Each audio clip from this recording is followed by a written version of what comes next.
This is episode 606, and today we're going to be having a little conversation around time management versus energy management. You know, many of us are all too aware of time management, right? When I talk to a lot of my clients, I don't have enough time this, I don't have enough time here, I need better time management skills. And time management is a topic of almost every conversation that I have with clients. And it seems that there just aren't enough hours in the day. And so we feel the considerable need to make the most of the time we have, right? People don't have enough time, so they bring work home at night or they work on the weekends because we just don't have enough time. Well, there's nothing wrong with time management. And I actually look at it as self-management because when we manage ourselves, we manage the time. But that's for another podcast. And it's commendable. I mean, it's great that we want to make the most of our day and achieve as much as possible within that day. The key, though, is achieving. The issue, however, is that oftentimes we overlook that something is even more important than time, and that is energy or energy management. You don't have enough time? Seriously? If we were coaching, we would have a very in-depth conversation around that. Because many of us feel, though, like we don't have time in the day to get what we want done. If we just had a little more time, a little more time. But what would you do with that extra 10, 15 minutes? Start a business, spend time with the kids, go for a walk. I mean, what would you be doing with that time? Probably just more work at some level. But think back to the week ahead. Was there a point at which you weren't being 100% productive? Meaning taking projects and moving them forward, not being reactive, right? Reactive is answering emails, answering text, being in meetings. All of that is not productive. Productive is if you have KPIs, if you have a project you're working on. So the question there is, at what point weren't you being 100% productive? I would venture to say probably 80% of the time, 80-20 rule, right? In other words, you have plenty of time, but you didn't make the most of that time. And most of us are like this, right? We have time, but we just don't make the most of it. We're not engaged. And why you didn't make the most of it? Most likely ran out of energy. Everyone knows that time is limited, but they forget that energy, willpower, however you want to call it, is limited too. So the solution is to recognize that the finite nature of energy and realize you need to dedicate some of your time to resting and recovery, but not just resting and recovery, but building up your energy, keeping your energy focused for the important things, such as when you wake up first thing in the morning, do you look at your phone? Do you watch TV? Do you return text? All of that saps your energy. You want to wake up and not think until the last possible moment. So if you're waking up and checking your text and thinking about what you should wear and thinking about what clothes you should wear, and then all of that is zapping your energy. So that energy is there.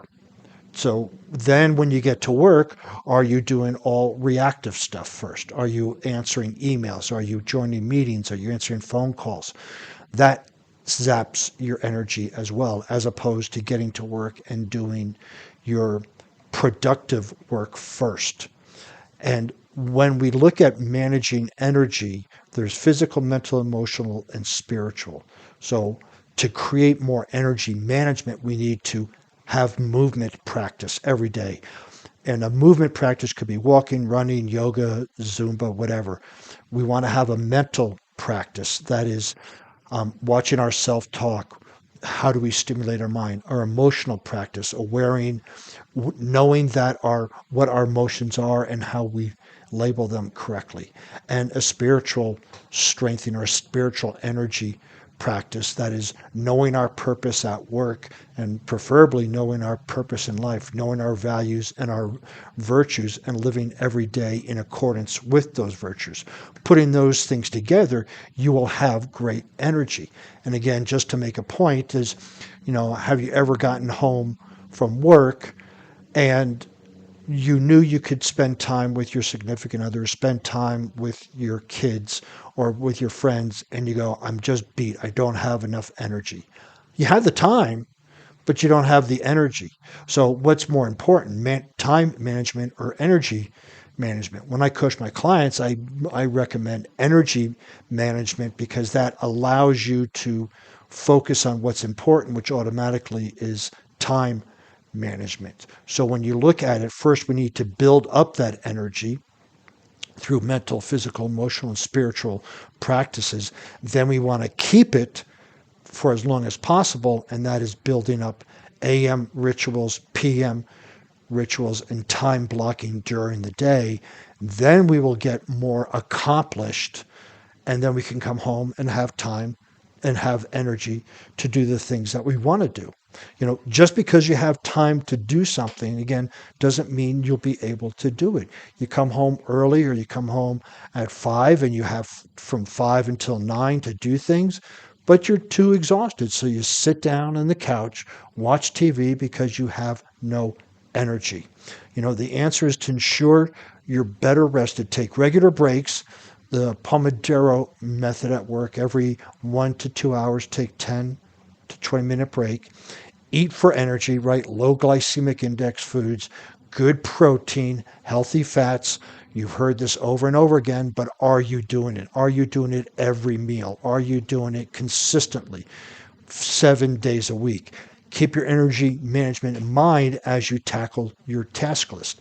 And the other part is, when we do make a list of things, we want to make them for projects. This is for work. We want to make projects, not to-do lists. To-do lists are at home. I need to do the laundry. I need to go food shopping. At work, we don't want to have to-do lists. We want to have what's important now lists. We want to have our project lists. And if you have a few of them, my suggestion is put 3 of them down on a sticky note and the other 3 underneath it. So at any one time, you're only looking at 3 projects or 3 what important now tasks. The to-do list is not for work. To-do lists are for at home. So keep in mind, energy management is as important, if not more, than time management. So don't ignore it. And if you think about it, how do you manage time? It's invisible. You really can't manage time. You manage your focus on what's important. So, which is self-management. When you manage yourself, manage your focus based on good energy, you'll get more done. You'll come home. You'll be relaxed. You'll have the time and the energy to do the things that you really, really want to do. If you want to see the show notes on this podcast, you can bump over to warriormindcoach.com for other podcasts and blog posts and a way to contact me for a breakthrough session. And since you'll be on the internet, please follow me on LinkedIn, Facebook, Instagram, Pinterest under Warrior Mind Coach.